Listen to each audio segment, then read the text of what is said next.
아이들을 돕겠다고 기부금을 모아 예, 맞습니다. 거기서 127억을 횡령했다.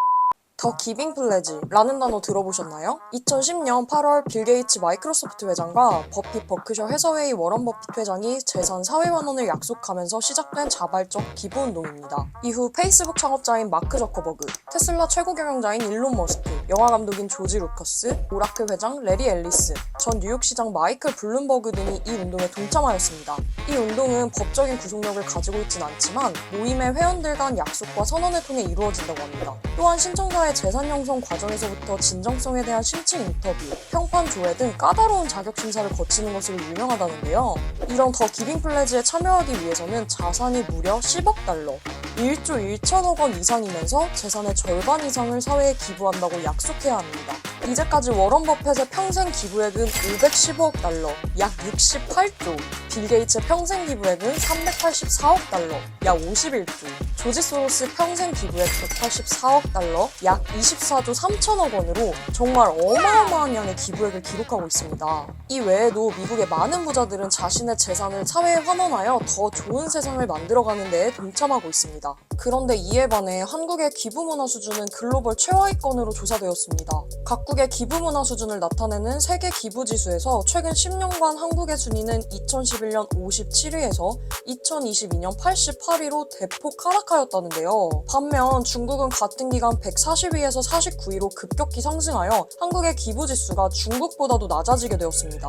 특히 코로나가 정점이었던 2021년에 한국의 순위는 110위로 사실상 꼴찌에 가까운 수준을 기록하였습니다.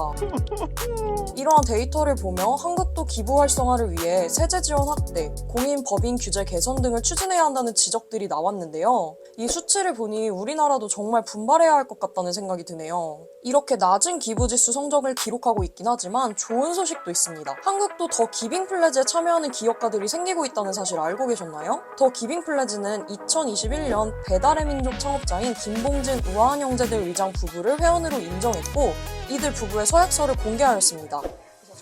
정도로 넉넉하지 못했던 가정 형편에 어렵게 예술대학을 나온 제가 이만큼 이룬 것은 신의 축복과 운이 좋았다는 것으로밖에는 설명하기가 어렵습니다. 최소 수혜자 최우선 배려의 원칙에 따라 그 부를 나눌 때 그 가치는 더욱 빛난다고 생각합니다. 이는 지금까지 우리 인생의 최고의 결정이었다고 생각하며 이제 더 큰 환원을 결정하려 합니다. 선언문을 읽다 보니 마음이 정말 뭉클해지네요. 김 의장 부부는 한국인으로서는 더 기빙 플래지의 첫 번째 멤버이자 세계에서는 219번째 더 기빙 플래지 회원입니다. 김 의장은 자신의 자산을 절반 이상, 금액으로는 5,500억 정도를 기부하겠다고 밝혔습니다. 이렇게 우리나라의 첫 번째 더 기빙 플래지의 멤버가 된 김 의장 부부의 모습을 보며 카카오 창업자인 김범수 의장도 전 세계 220번째 더 기빙 플래지의 멤버가 되었습니다. 한국의 기업가들도 점점 이렇게 전 세계적인 기부 문화에 참여하고 있어 정말 감격스럽고 뿌듯하네요. 앞으로도 더 많은 참여자가 나오길 응원합니다.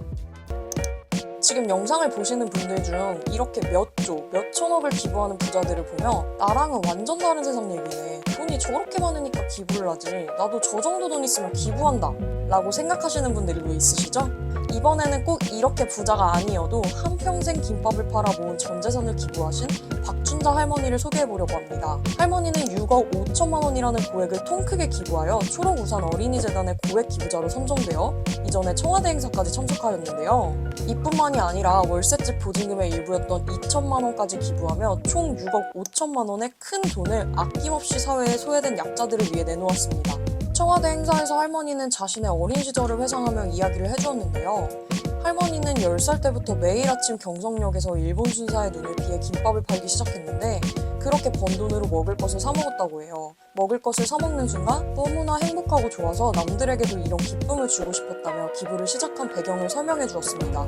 박춘자 할머니는 가난한 사람에게 돈을 준다면 이 행복 역시 전할 수 있었다며 그 이후로는 돈만 생기면 모두 나누어 주었다고 그만큼 행복한 일이 없었다고 말해 행사장에 많은 사람들은 눈시울을 붉혔습니다. 할머니는 돈만 기부한 것이 아니라 장사를 그만둔 60대 이후에는 더 본격적으로 봉사활동을 시작하셨다는데요. 갈 곳 없는 11명의 지적장애인들을 본인의 집으로 데려와 20년이 넘는 세월 동안 돌보았다고 합니다. 2021년에 월세집 보증금의 일부인 2천만 원까지 모두 나누어 준 뒤 성남 작은 예수의 집에서 평생 돌보던 장애인들과 함께 생활하고 있다고 합니다. 대가를 바라지 않고 한평생 봉사한 박춘자 할머니의 선행에 찬사를 보냅니다. 감사합니다, 박춘자 할머니. 그런데 이런 뉴스를 보며 마음이 훈훈해져서 나도 기부를 해야겠다 하는 순간 머리를 스치는 생각. 아니 근데 진짜 내 돈 기부하면 필요한 곳에 제대로 쓰이고 있는 거 맞아? 하면 걱정되시는 분들도 많을 거예요. 당장 저도 늘 기부를 할 때 그 걱정이 가장 앞서거든요. 아이들을 돕겠다고 기부금을 모아 예. 거기서 127억을 횡령했다. 아이들 돕는다더니 요트 파티를 했습니다. 그러니까 카를 받은 푸드뱅크에서 기부받은 물품을 되팔아 수익을 챙긴다는 믿기지 않는 제보가 다른 물품들을 직원 본인의 사용을 하는 이런 뉴스들이 연신 많이 보도되며 내 돈이 정말 잘 쓰이고 있는지, 기부해봤자 진짜 필요한 사람들에게 가지 않는 것 같다는 걱정에 기부할 마음이 쏙 들어가는 때가 많습니다. 그래서 해피바라가 기부를 좀 더 현명하게 좋은 곳으로 할 수 있는 간단한 방법과 추천해볼 기관들을 가져와 보았습니다. 먼저 기부를 할 때 이 기관을 정말 믿을 만한 곳인지 확인해보고 싶으시다면 세 가지를 확인해보세요. 법령에 준수한 회계 후원금 관리 보고를 하고 있는가? 법령을 엄격하게 준수하여 후원금을 관리하고 있다는 것은 NGO가 투명하다는 객관적 증거입니다. 따라서 해당 기관 홈페이지 등의 수입 지출 현황이 투명하게 공개되어 있는지, 공익 법인 회계 기준에 의거하여 법인 회계를 작성하고 있는지 확인해보세요. 기부금 모집 및 지출에 관한 정보를 국세청 공시 시스템에 공개하고 있는지 확인해보세요. 국세청 공시 시스템에서는 NGO 단체들의 기부금 모집 및 지출 등의 재무 정보를 정리해서 공개한답니다. 이런 내용의 공시 자료를 두 사이트에서 정리한 것으로 참고해볼 수 있는데요. 첫 번째, 1365 기부 포털은 이러한 자료를 시각적으로 정리해 두었습니다. 또한 두 번째 사이트로 한국 가이드스타는 종합적인 자료를 바탕으로 기관에 별점을 매겨 쉽고 똑똑하게 기부단체를 선택할 수 있게 해두었습니다. 이 사이트들은 영상 하단에 더보기란에 링크를 걸어둘 테니 필요하신 분들은 사이트에 들어가 더 자세히 확인해 보시길 바랍니다. 외부 회계법인을 통한 외부 감사가 정기적으로 실시되고 있는지를 확인해 보세요. 아무리 크고 이름이 유명한 NGO 단체라고 해도 외부 전문가의 객관적인 회계 감사가 이루어지지 않으면 후원금의 행방이 투명하다고 할 수 없습니다. 따라서 이러한 감사가 잘 시행되고 있는 기관인지 확인해 보시면 더 좋습니다. 또한 이번에는 제가 직접 이용하고 있는 곧장기부라는 사이트를 소개해 보려고 합니다. 이 재단은 저도 직접 기부를 하려고 어디에 기부를 하면 좋을까 검색해 보다가 알게 된 곳인데요. 이름에서 알다시피 여러분들의 기부금이 수수료 없이 곧장 100% 필요 물품을 구매하는 데에만 사용되는 기관이라고 합니다. 이곳은 기부금을 그대로 이웃에게 전달하고 싶어하는 분들이 믿고 기부할 수 있는 플랫폼이 되고자 한다고 하는데요. 지역 아동센터의 아이들에게 필요한 물건을 후원한다는 핵심 기능에 집중하고 이미 대중화된 오픈마켓 배송 시스템을 활용하여 기부의 투명성을 최대로 높였다고 합니다. 직접 이용해보았을 때 기부를 하고 나서 물품이 구매되고 필요한 곳에 배송되는 현황이 제가 물건을 구매해서 택배를 받을 때처럼 바로바로 와서 정말 좋았습니다. 내 돈으로 구매된 물품이 정말 저곳에 전달이 되었구나, 실시간으로 알게 되니 좀 더 믿음이 가더라고요. 다양한 기관에 정기적으로 기부되는 정기 후원까지 원하는 형태로 기부할 수 있으니 궁금하신 분들은 더보기란이나 고정 댓글 속 링크를 통해 곧장 기부 사이트에 들어가 더 자세한 내용들을 알아보세요. 월 후원 가능 금액도 1,000원부터 가능해서 과자 한 봉지 사 먹을 가격으로 후원을 시작할 수 있습니다. 이 정도 금액이라면 우리도 전재산 기부는 못하더라도 당장 시작해볼 수 있지 않을까요? 카카오 김범수 이장의 더 기빙 플래지 선언문 속 이런 내용이 나옵니다.